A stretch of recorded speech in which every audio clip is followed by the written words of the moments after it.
مناقشه میان تاجیکستان و قرقیزستان روز 28 اپریل سال گذشته از اینجا آغاز شد. یک روز بعد عملاً به جنگ پیچید. مانند جنجال‌های پیشینه مرزی بین دو کشور از دشنام‌ها، سنگ‌اندازی و تیرپرانی، ولی این بار با پیامدهای به مراتب سنگین‌تر. ماشینا در گرفت. خدمات سرحدبانی قرقیزستان در اظهارات سبب حادثه را نصب دوربین‌های نظارتی در سمچوب‌های برق از جانب تاجیکستان در نزدیکی مرکز تقسیم آب گلاونای نامید. مقامات تاجیک نصب کامرا در گلاونای را تصدیق کرده هدف آن را نظارت تقسیمات آب گفتند. دادستانی کل تاجیکستان 3 روز بعد از حادثه در بیانیه گفت صدها سرباز و غیر نظامی قرقیز مانع کار مهندسان تاجیک شدند که می‌خواستند در مرکز تقسیم آب گلاونای دوربین‌های نظارتی شنانند. مقامات قرقیزستان مشخصا نگفتند که دلیل ناراضگیشان از نصب کامراها چیست. هر دو طرف همدیگر را عیبدار می‌کنند که اولین شده تیر کشادند. شبکه تیمر اف لایف در یوتیوب ماه ایل سال 2021 با نشر تحقیقات گفته بود روز 29 اپریل نظامیان تاجیک اولین شده آتش کشادند. ولی خورشید محمدزاده سردار دسته تعیینات مخصوص وزارت کارهای داخلی تاجیکستان در صحبت با خبرنگاری از پلوس گفته بود تیرپرانی را ما آغاز نکردیم، ما مقاومت کردیم. 7 ساعت یا 8 ساعت همه با نموشون پسر کرده. نظام‌الدین شمس‌الدینوف شاهد به واسطه آن روز هاست. این دوچرخه سوخته هم نشانه از آن روزها می باشد. در روز مناقشه او از کشزارش به خانه برمیگشت. شمس‌الدینوف ساعت‌های اول حادثه را چنین به یاد می‌آورد.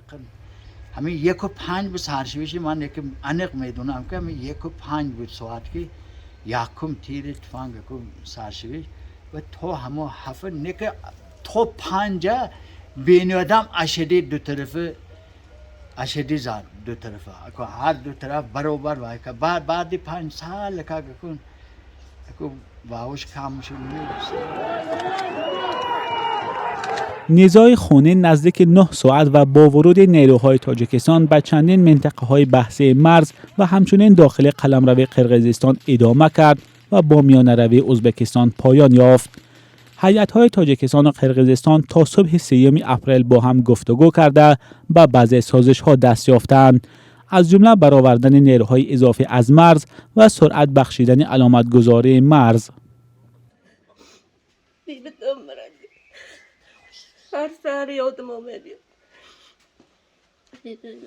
یک سال است که ابر غم از سر این خانواده دور نمی رود. فرزند این زن در جریان نزاع روز 29 اپریل کشته شد. حکمت الله محکم 26 سال داشت و نظامی نبود. مرحوم تاجر بود. از حکمت الله 3 فرزند یتیم مانده است. به یاد آوردن آن روزهای تلخ برای این زن آسان نیست.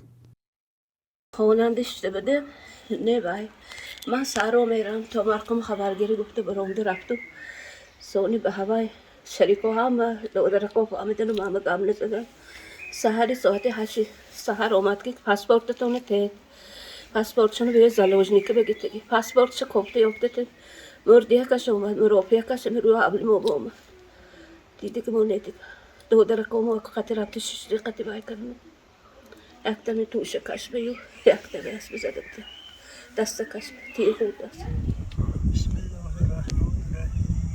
هاشم همراهیف هر هفته 2-3 مرتبه برای دعاخوانی به سر قبر پسرش می آید.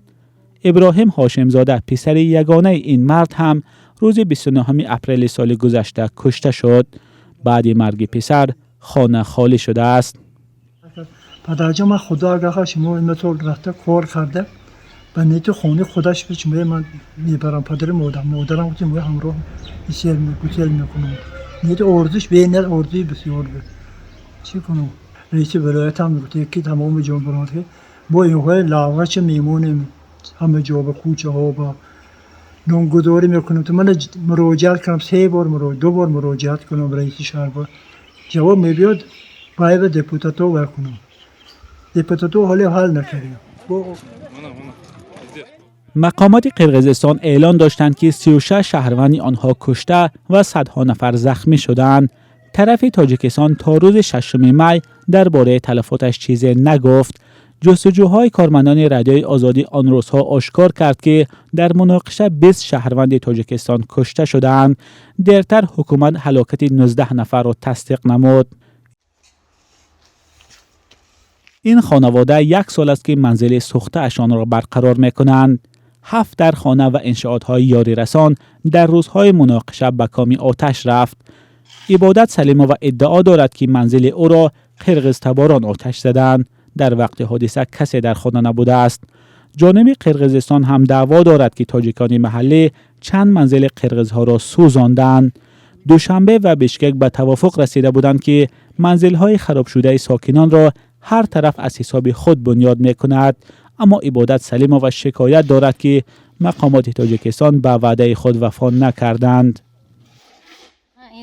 روزی که همون 29 اپریل شدگی یاد من فراموش نمیشه. هر روز آب دیدم ششقدار، چون که من 40 ساله حیاتم مماتم اینجا برباد رفت. حالی من عقلا خونم بتون کرده ندادیم میلی چیزی چاره من چیزی چاره اسننده است. از خونه های من به گلیم گیران دادگی نه یگان چیزش نیسته. من چه خیلی اومد این خونه میشینم او حال بینه ها زوی درک شده یا با دون خونه شما بینیتون بارون شود تمام چکه درون خوننده. من اینجا چه زندگی میکنم آخی. برعکس این حالت مقامات منزل خراب شده همسایه های عبادت سلیمووا را برقرار کردند، از جمله خانه نظام الدین شمس‌الدینوف که دوباره برقرار شد.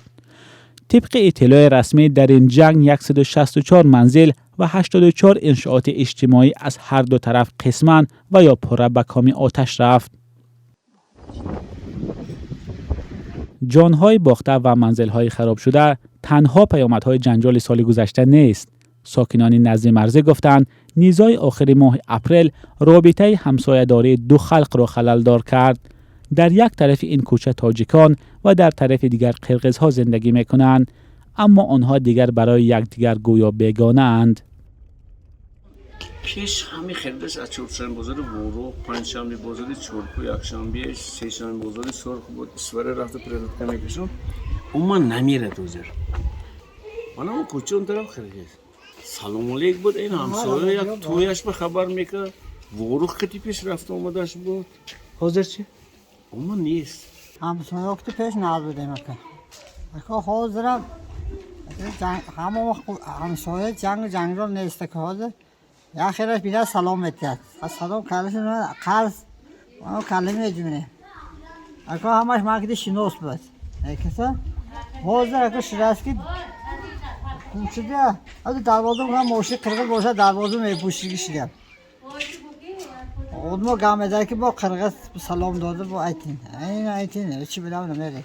قرغزستان نیروهای تاجیکستان را به تجاوزگری و هدف قرار دادن مردم آسایشته گناهکار کرد. فعالان قرغز به دادگاه بین المللی مراجعت و در نزدیکی سفارت‌های تاجیکستان و نهادهای سازمان ملل تظاهرات کردند. برعکس این دادستانی کل تاجیکستان مرزبانان قرغز را به تلاش غصب قلمرو تاجیکستان عیبدار کرد. دادستانی 3 روز بعد از حادثه گفته بود نظامیان قرغزستان به اهالی محلی، ابیکت‌های انفراساختاری و دیدبانگاه‌های سرحدی تاجیکستان هجوم کردند.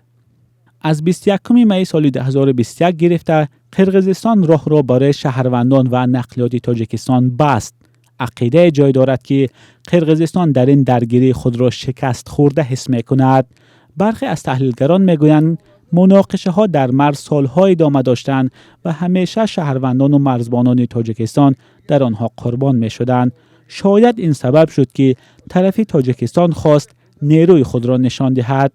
دوام قریب 10 سال اخیر در هر یک مناقشه ساکنان تاجیکستان به هلاکت رسیدند. ساکنان تاجیکستان ضرر دیدند. شاید کاسه جانب تاجیکستان لبریز شده بود. همان وقت یک عملی جوابی دادن، عملی جوابی در حقیقت قطعی بود و سخت بود و شکست اگر از جانب تاجیکستان باشد، از جانب قرغزستان باشد، این نتیجه تجاوز یا که اصطلاح از طرف تاجیکستان نبود. این تنها عملی جوابی به اغواگری هایی که سال از سال می افزودند. مناطق نزد مرزی به خصوص شهر اسفره تاجیکستان و بادکن قرغزستان از یک منبع آب استفاده میبرند. هر دو طرف بارها از تقسیمات نادرست آب شکایت کردند. زمینه مناقشه یک سال پیش هم نظارت از بالای تقسیمات آب بود. برخی متخصصان میگویند زمینه‌های مناقشه یک سال پیش هنوز برطرف نشده است. حل نشده است. برای اونکه گلامنوی میگود اما سر انشاءاتی کانال بادکن باید اونجا هم از سردرین که بسین میگود ازبکستان نماینده است، هم از تاجیکستان هم از قرغیزستان.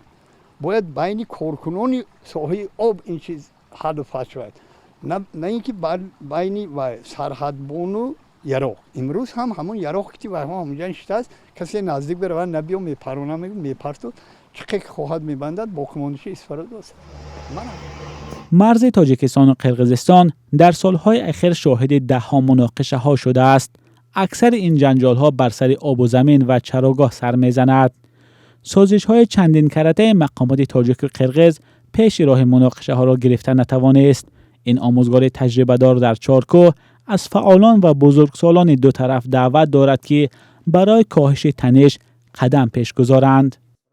همین سمرقند واخرین دو یک فکری نو گفتن که همین یک شخصی رو بردیم که وای تقریبا 20 سال بریگادری بود. گفت که سوال داد که موسفیدش وقتی تو همین جان بودگینده برای چی مناقشه جنگ آب نمیشد و همین خیلیش ساز چی کار میکردیم؟ گفت وای گفتی خسته روز با ما آب میموندیم و من فرمان میموندم میدادم بگوی روزی همه دهنهای محکم میکردیم دهن شب قرغیز آب میگذشت. پس برای چی گفت همین تشکیل کردن ممکن نه؟ بیتون من بعد خودمون حل کنیم همین به واقعی حربی داخل شد. نقطه آب تقسیم کنی گلاونای سال 1968 ساخته شده طبق تعیینات آب دریای اسفره را برای منطقه های نزدیک سرحدی تاجیکستان، قرغیزستان و ازبکستان تقسیم می کند. مقامات تاجیکستان میگویند گلاونای پره در حدود دهه خواجه علا جایگیر شده است، اما جانب قرغیزستان این را قبول ندارد. فعلا این مرکز آب تقسیم کنی از سوی نظامیان تاجیک و قرغیز محافظت کرده می شود. در آن طرف دریای اسفره مرزبانان قرغیز و از این طرف دریا باشد مرزبانان تاجیک ایستادند. نظامیان تاجیکستان با دلایل امنیتی به ما اجازه ندادند که گلاونای را از نزدیک ثبت کنیم. اما مشاهده های ما نشان داد که میراب ها از هر دو طرف هر زمان برای نظارت تقسیم آب به گلاونای می آیند. گلاونای یک سال بعد از حادثه های خونین فعلا آرام است، اما دوشنبه و بیشکک بر سر این نقطه آب تقسیم کنی به یک خلاصه نهایی نرسیدند. همین نامعینی نگرانی ها را در میان ساکنان منطقه های نزدیک مرزی بیشتر کرده است که هر زمان ممکن است باز هم بر سر تقسیم آب جنجال های سر زند. مولا رجب یوسفی، فرزان محمدی، آزادی، اسفره.